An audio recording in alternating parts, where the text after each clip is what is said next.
Doctor Carlos Sánchez Berzaín, bienvenido a Café con Vos, gracias por acompañarnos. Encantado, Luis, mucho gusto, buenas tardes. Qué bueno que podemos platicar. Me gustaría comenzar con algo de mi país, pero así, rapidito, para hablar después de América Latina. Usted había visto, doctor, en su historia que en una familia la disputa por el poder llega tanto como ha pasado con los Ortega Saavedra y los Ortega Murillo. ¿Había visto usted en su historia algo tan particular en donde el hermano manda, Fidel Castro echando preso a Raúl Castro por intentar hacer cosas que le impidan el plan para mantenerse en el poder o hacer que la dinastía sea efectiva con su esposo y después con sus hijos?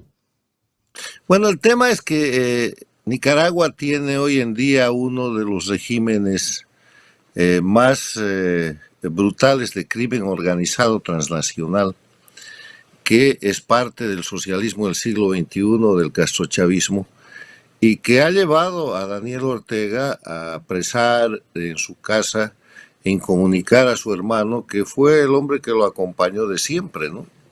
Al que dio inclusive el grado de general y de comandante de las fuerzas sandinistas, que después se convirtieron en las fuerzas de Nicaragua. Y el pecado de este hermano del dictador fue decir que la dictadura no es hereditaria. Ahora, lo que hay que leer de esto, más allá de la brutalidad propia de la naturaleza criminal del régimen, es que le ha dado en el clavo el hermano de Ortega al dictador, porque hay que entender que lo que realmente está preparando Daniel Ortega es una sucesión dinástica dictatorial, y que para eso está preparando al hijo que promociona en diferentes niveles y al que tiene cada vez más metido en los temas del Estado. Entonces, al haber hecho una declaración de esta naturaleza en una entrevista exclusiva con Infobae, que es el periódico de difusión en español más importante del mundo, pues Daniel Ortega se ha sentido atrapado en un plan que debe considerar estratégico y está procediendo con toda violencia. El resultado que aquí hay que leer por parte del pueblo nicaragüense y por parte del mundo democrático es que Daniel Ortega ha sido atrapado con las manos en la masa en un proceso de sucesión dinástica dictatorial. Pero pareciera, doctor, que la situación se vuelve cada vez más dramática en Nicaragua porque el mensaje que se manda, ¿verdad?, a través de acciones como esta, es que no hay espacio para que nadie, absolutamente nadie, cuestione, critique o diga algo que ponga en entredicho, ¿verdad?, la decisión de Ortega y de Murillo de establecer una dinastía más brutal y de más largo tiempo, pareciera, que los mismos Somoza. Bueno, los Ortega y Murillo están pensando en dinastía porque están viejos, enfermos y la vida se les acaba. Pero es la misma técnica de terrorismo de Estado de Cuba, de Venezuela, de Bolivia, de las dictaduras castrochavistas. Cuba está a 65 años con dictadura. Precisamente creo que hoy cumple años el dictador Castro. Raúl Castro, tiene su encargado, que es Díaz-Canel. No tiene ese problema todavía, Maduro, porque está relativamente vigoroso, por lo menos eso aparenta. Se murió Chávez y él se quedó para siempre con ese régimen. Y en Bolivia está la disputa personal entre el delfín, que es Arce Catacora, que ha decidido morderle la mano a su jefe, que es el dictador en jefe Evo Morales, pero que además aprovechan eso para tratar de tapar toda la crisis económica, social y política que tiene el pueblo boliviano. Lo que le quiero representar con estos tres ejemplos es que la dictadura de Nicaragua tiene además un límite que está dado por la naturaleza, donde Daniel Ortega es un anciano que, aunque se trate de presentar lo más maquillado posible, él y su esposa tienen graves deterioros físicos, y por eso cuando el hermano de Ortega habla de que la dictadura no es sucesible, explota el asunto porque les ha dado en la llaga, o sea, les ha develado una estrategia en la que hasta ese momento mucha gente podía no creer o podíamos dudar, pero que ahora es un hecho cierto. Uno de los temas centrales en la lucha por la libertad y la democracia en Nicaragua tiene que ser el poner en el paquete de toda esta organización criminal a los posibles sucesores o al sucesor que es muy claro y señalado por los dictadores Ortega y Murillo.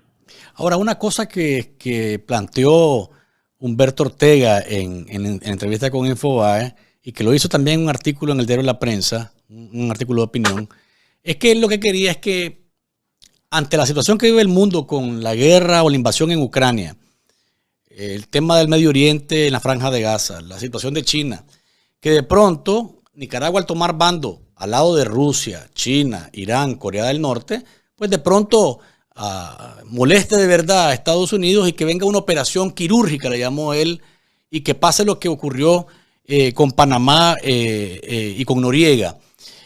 Doctor, a estas alturas, ese planteamiento, ese escenario que llamó hecatombe Humberto Ortega, ¿usted cree que es posible en el mundo tal cual está dibujado hoy, convulsionado en diferentes zonas? El primer tema es que las dictaduras de Cuba, Nicaragua, Venezuela y Bolivia ya están alineadas con las dictaduras de ultramar, que son las de China, Rusia, Irán y Corea del Norte. El tema es que ese alineamiento en este momento representa una amenaza latente, digamos pasiva, a la paz y a la seguridad internacionales. Estos 4 regímenes dictatoriales han convertido los territorios de Cuba, de Venezuela, de Bolivia y de Nicaragua en bases, que son bases del terrorismo, que son bases militares, de amenaza contra la paz y la seguridad internacionales, y en fuentes latentes y crecientes de amenaza.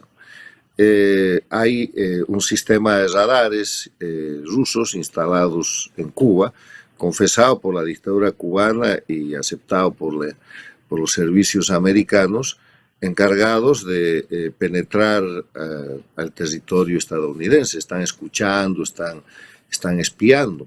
Además de eso, Cuba está equipada con todo lo mejor que puede darle la tecnología rusa, aunque en este momento Rusia está con el mayor de sus esfuerzos en la invasión a Ucrania, en la que Cuba participa mandando soldados cubanos como parte de esta exportación de carne humana y el sistema esclavista que hace Cuba. Venezuela es una base militar rusa con equipamiento ruso y chino. Bolivia es una base de amenaza a la paz y seguridad con equipamiento ruso, pero con gran penetración iraní. La presencia iraní es extraordinaria. No se olvide de la fundación de lo que llaman la Escuela Antiimperialista del ALBA, que se mantiene, que está operada por Cuba, por Venezuela, por Nicaragua, con presencia importante iraní. En la inauguración de esa unidad estuvo participando inclusive el entonces ministro de Defensa de iraní, buscado por ser uno de los señalados en el ataque terrorista de la AMIA en la Argentina. Y en Nicaragua es una base militar con todas estas potencialidades, cuyo nivel de amenaza todavía no está determinado, pero si se sabe no se ha hecho público, pero de gran sospecha. Entonces, en este momento, puede que el análisis que hacía el hermano de Daniel Ortega no esté en su punto más álgido, pero todo puede pasar. Y usted sabe, está hablando usted con un guerrillero convertido en militar y con una persona que ha manejado armas toda su vida. Entonces, cuando esta gente habla hay que escucharla. De hecho, en Nicaragua, doctor, Rusia tiene un satélite, ¿verdad? O un centro de adiestramiento también, que ha sido sancionado por los Estados Unidos recientemente, un centro de adiestramiento ruso. Por tanto, está más que penetrada pues la estructura. También hay cubanos en Nicaragua. Es decir, toda esta mafia internacional está convergiendo y actuando a sus anchas. Claro, penetrados están los países, los pueblos de Nicaragua, de Cuba, de Bolivia, de Venezuela, Pero las dictaduras son dictaduras sirvientes, son dictaduras satélites de esas otras dictaduras, porque hacen eso a cambio de dos cosas. Primero reciben todo ese equipo y ese armamento de Rusia, de China, de Irán y entrenamiento con el cual someten a los pueblos. Son las herramientas para el terrorismo de Estado. Es la herramienta de la violencia que han concentrado en sus manos. Porque las fuerzas armadas de estos países no son fuerzas armadas de la nación, ni de Cuba, ni de Venezuela, ni de Nicaragua, ni de Bolivia. Son grupos armados al servicio del régimen. No deberían merecer el nombre de fuerzas armadas. Y el segundo elemento que tiene que ver con eso es que al tener ese nivel de presencia, de armamento, de entrenamiento y de participación de estas dictaduras de ultramar, de Rusia, de China, de Irán e incluso de Corea del Norte, ese es un avance estratégico, geoestratégico y geopolítico de estas potencias contra el enemigo de siempre, que es los Estados Unidos, y contra sus aliados, que son los países de toda América, porque no hay que olvidar que está vigente un instrumento muy importante que se llama el TIAR, Tratado Interamericano de Asistencia Recíproca, que está precisamente establecido para mantener la paz y la seguridad internacionales en la región y evitar ese tipo de intromisiones. Que no se cumpla de momento es otra cosa, pero la ley existe. Ahora, doctora, en medio de todo esto, en el caso de Nicaragua siempre, Daniel Ortega sigue utilizando o poniendo el territorio nicaragüense como trampolín para el tema de la migración. Casualmente hoy llegó, en menos de un mes, ha llegado un tercer vuelo desde Libia con por lo menos 400 pasajeros.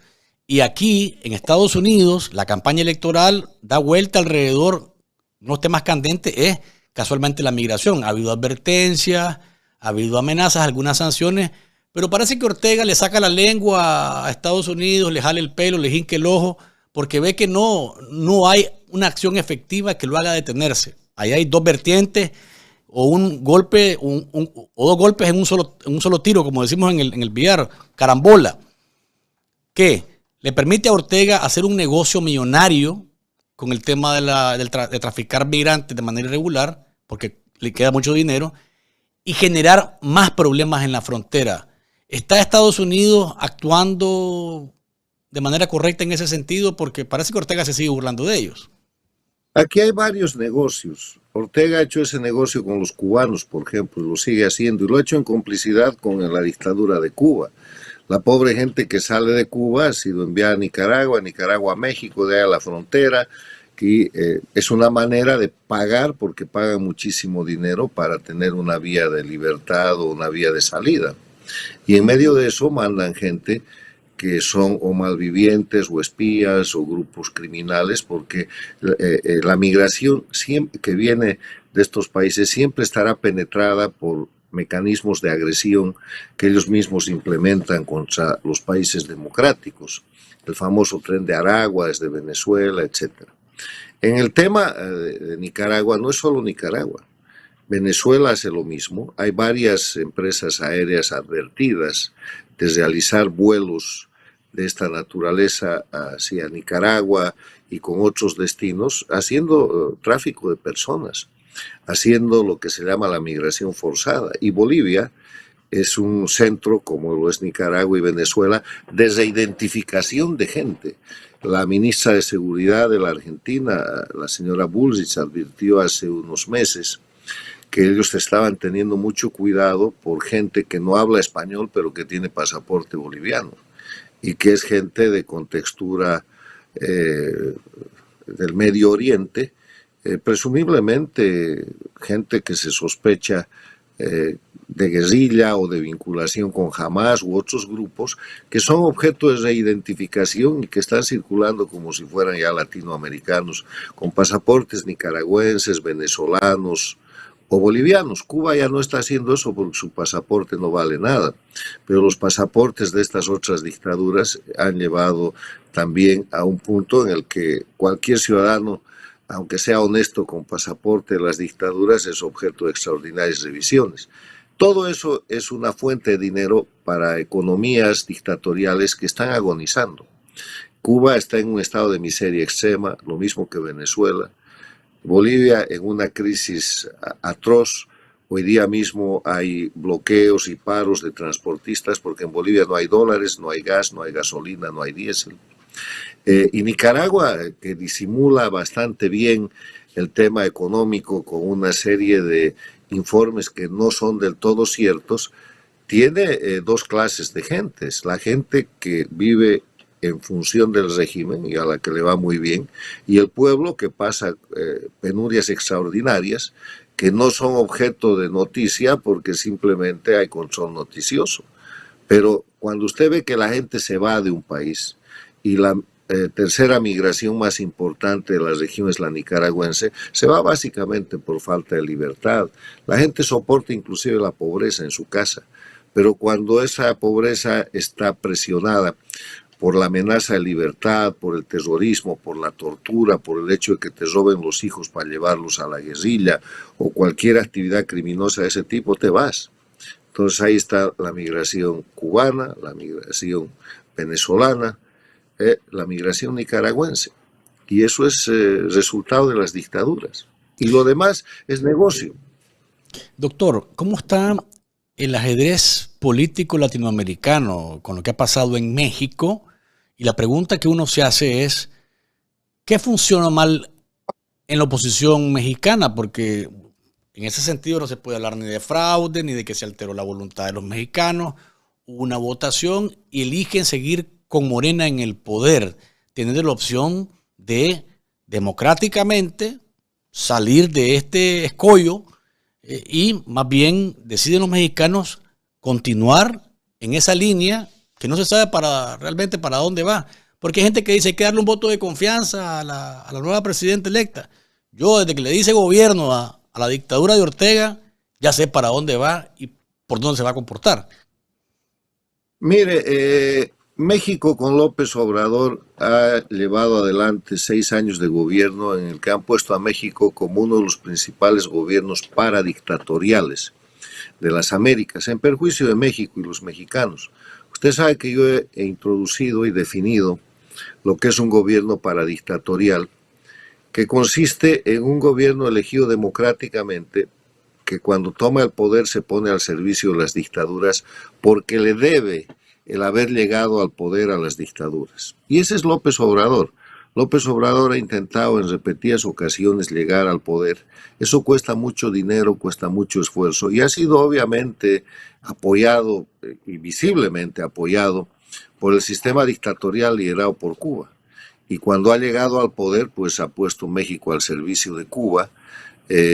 A Cuba le compra piedras, ha hecho contratos de médicos esclavos y de otro tipo de servidumbre esclava para que el régimen cubano perciba dinero, le ha regalado o enviado bajo diferentes modalidades petróleo y le sigue enviando petróleo, ha recibido al dictador Díaz Canel, con Venezuela ha recibido al dictador Maduro y ha incumplido su obligación de apresarlo, que tenía una triple obligación México, la obligación en función de lo que es en la Convención de Palermo contra la delincuencia organizada transnacional, que está firmada, la obligación de las cláusulas democráticas y de derechos humanos del Tratado de Libre Comercio tripartito entre Canadá, México y Estados Unidos, y la obligación vinculada a la lucha contra el narcotráfico, porque Maduro está acusado de narcotráfico con 15 millones de dólares de premio por su captura como jefe del cartel de los soles.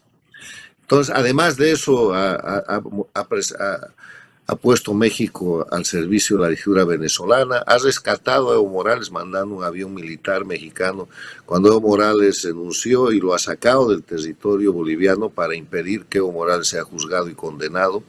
Lo ha repotenciado en México, lo ha mandado a Cuba y después con el gobierno paradictatorial de la Argentina han logrado recuperar el gobierno rompiendo la posibilidad de que Bolivia retorne a la democracia. En el caso de Nicaragua el apoyo es decididísimo, desde el punto de llamar gobierno a la dictadura hasta el punto de establecer y tener mecanismos de relación económica muy importantes. Entonces, la gran cosa que vamos a ver es si la nueva presidenta que se posesiona en octubre va a seguir diciendo como presidenta y haciendo como presidenta lo mismo que dice ahora como electa o lo que dijo como candidata, y si va a mantener el hecho de ser un títere, la primera presidenta mujer de México, títere de López Obrador, o va a marcar una línea diferente.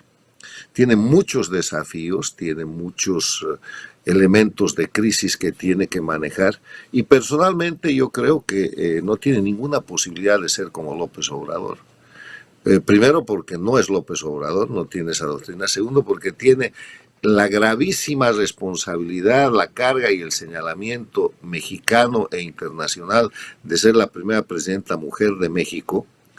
Y tercero, porque no le va a ser posible sostener por demasiado tiempo una serie de violaciones a los convenios internacionales y al respeto a los derechos humanos dentro de México en las condiciones de gobierno que tiene. Yo creo que vamos a ver algún tipo de diferencias, y por eso mi opinión sobre la presidenta de México y México, sobre la presidenta electa, es de diagnóstico reservado. Yo he visto casos en los cuales, y usted tiene con la dictadura de Correa en el Ecuador y con el cambio que hace Lenín Moreno, que era su delfín, había sido su vicepresidente, y es el hombre que le devuelve al Ecuador la democracia y que abre de nuevo la administración de una justicia transparente para que Correa y otra gente sean debidamente condenados, para que para que Ecuador, deje de ser un narcoestado y para recuperar el Estado de Derecho. Ahí hay un buen ejemplo. Doctor, rapidito. Entonces, yo espero que en México, yo tengo esperanza de que en México se puede producir un cambio, porque si sigue en el mismo camino va a ser un pésimo gobierno. Le quiero dar dos datos de lo que está dejando López Obrador a la presidenta electa Sheinbaum. Le está dejando un país en el cual varios de los estados de la federación, porque México es federal, ya son narcoestados. Le está dejando un país donde la gente, los sectores populares, en vez de haber mejorado, han empeorado, porque hoy día la pobreza y la desigualdad son mayores que cuando López Obrador recibió el gobierno. Lo que ha hecho es meter en eso bonos y asistencialismo, pero eso no es sostenible. Y tercero, hay una grandísima expectativa respecto a lo que la primera mujer presidenta de México puede hacer por las mexicanas y por los mexicanos. O sea que hay una agenda importante ahí. México es una democracia, aunque se está hablando de fraude o de lo que sea. México tiene el gran precedente histórico, y con esto termino el punto, de que ha tenido una revolución mexicana, que en los hechos ha sido una gran guerra civil. Bueno, vamos a ver qué pasa con ese pronóstico reservado. Terminemos con Venezuela. Usted escribió un artículo en el que dice que ya Maduro ya hizo el fraude. Ya no es necesario llegar hasta el 28 de julio. Bueno, el fraude está en ejecución. Lo que yo escribo el artículo y hago estos análisis para que la gente se dé cuenta, primero, que Maduro no va a suspender las elecciones, y segundo, que no está haciendo nada nuevo. Está repitiendo lo que ya hizo el mismo Maduro en la anterior elección con Capriles, porque Capriles ganó la elección en Venezuela, y está repitiendo lo que han hecho en Bolivia 2020 y en Nicaragua 2021. En Bolivia 2020 el grupo dictatorial tenía 25% de apoyo popular y ha ganado, entre comillas, en primera vuelta con el 56%, con una oposición funcional que ha salido feliz a aplaudir el triunfo antes de que se terminen de contar los votos. Y en Nicaragua el repudio contra Ortega y Murillo el 2021 superaba el 80%, como ahora en Venezuela. Ha metido presos a todos los candidatos de oposición, que además, a diferencia de Venezuela, no se habían unido, y teniéndolos en la cárcel con 6 o 7 opositores funcionales, ha ido a la elección y dice que ha ganado con el 75,2%, con una asistencia superior al 66% de votantes. Puro fraude. O sea, y funciona porque ahí está sentado como jefe de gobierno el dictador Ortega. Entonces, lo que está haciendo el socialismo del siglo XXI o el castrochavismo es repetir eso mismo en Venezuela, y yo se los muestro no como análisis, sino como una demostración objetiva. Esto es topografía política, no es análisis. Para que la gente que tiene el liderazgo de la oposición de verdad en Venezuela denuncie cada día cada acto de fraude que se está cometiendo. El último fraude que se ha conocido es que le has retirado la invitación a la Unión Europea para que sea veedor. ¿Por qué? Porque la Unión Europea puede certificar la trampa, pero además de eso van a falsificar la votación y van a falsificar el resultado. Y para eso la única receta posible es control electoral en cada mesa, con impresión o fotografía de cada acta de votación, para tener un cómputo paralelo de toda la elección con observación internacional que certifique efectivamente el fraude y que de esa manera no se haga una falsificación. La última encuesta muestra al señor González, candidato apoyado por María Corina Machado, con cerca del 62% de apoyo, mientras Maduro tiene el 9,1%. O sea, esto es Ortega Murillo Nicaragua 2. Entonces hay que ponerlo sobre la mesa para evitar que pase. Y yo creo que la oposición de verdad de Venezuela tiene las condiciones para evitarlo y lo va a hacer. Por eso les muestro lo que es la descripción de los hechos, de la realidad objetiva. No es ni siquiera análisis. Les reitero, es, como yo lo denomino, topografía política, descripción de lo que está pasando. Creo que se aprovechan también, doctor, de la actitud de la comunidad internacional que ve que cometen las tropelías, se hacen pronunciamientos, comunicados, pasa el tiempo y después siguen diciendo el presidente Maduro, el presidente Ortega. Es decir, ese chinchineo sigue siendo una ventaja para ellos y lo aprovechan al máximo. Hay gobiernos y organizaciones, ¿no? Hay gobiernos que son cómplices. España, en el caso de la dictadura cubana y de la dictadura de Canadá, por razones de negocios, a momentos no. Obviamente los países paradictatoriales, Colombia con Petro, Brasil con Lula, México con López Obrador, Argentina del año pasado con Fernández Kirchner y Boric en Chile. Pero hay gobiernos que también señalan con mucha energía los atropellos, y en eso es una revelación el gobierno de Milei desde la Argentina. Es importante la posición prodemocrática de fuerzas opositoras importantes en el Parlamento Europeo. Entonces hay tres clases de posturas. Hay la postura que ignora el tema en un lado, hay la postura cómplice en el otro lado, y en medio hay una postura creciente de obligar a los líderes internacionales a cumplir sus obligaciones jurídicas internacionales, que yo creo que es por donde va la cosa, y donde Ortega, para el caso específico de Nicaragua, va perdido. Se ha retirado, entre comillas, de la OEA, porque la OEA lo señaló como un dictador cruel, violador de derechos humanos, y para tratar de escapar de ese tipo de presión, se sale. Es como decir, ¿sabes qué? Yo no reconozco este sistema, entonces me voy, y eso no es posible. Eso es una confesión de los crímenes que está cometiendo. O sea, esa es una gigantesca derrota para la dictadura de Ortega. El haber salido teóricamente la OEA, porque no ha salido, es decir, ¿saben qué? Soy un régimen criminal, entonces me retiro. Firmado Daniel Ortega. No se metan conmigo. Ahora, finalizo con esto. Estoy seguro que usted lo ha leído. Un exfuncionario de la dictadura de Ortega, que ahora está en Costa Rica, Rafael Solís, que fue el operador político de Ortega en la Corte Suprema de Justicia, propone que la salida de Ortega es por la arma. Uno que le sirvió a Ortega, que fue el padrino de bodas de él, dice que la única manera de que la dictadura en Nicaragua acabe es a balazos. Hay que sacarlo a balazos, porque de otra forma no es posible. Doctor, a estas alturas un planteamiento como este, ¿cómo lo observa usted? Parece una ayuda a Ortega, ¿no? Porque ellos tienen el control de la violencia, las dictaduras tienen el control de la violencia. Y en el caso específico en Nicaragua no hay fuerzas armadas. Yo le creería que eso puede pasar en algún país donde hay fuerzas armadas.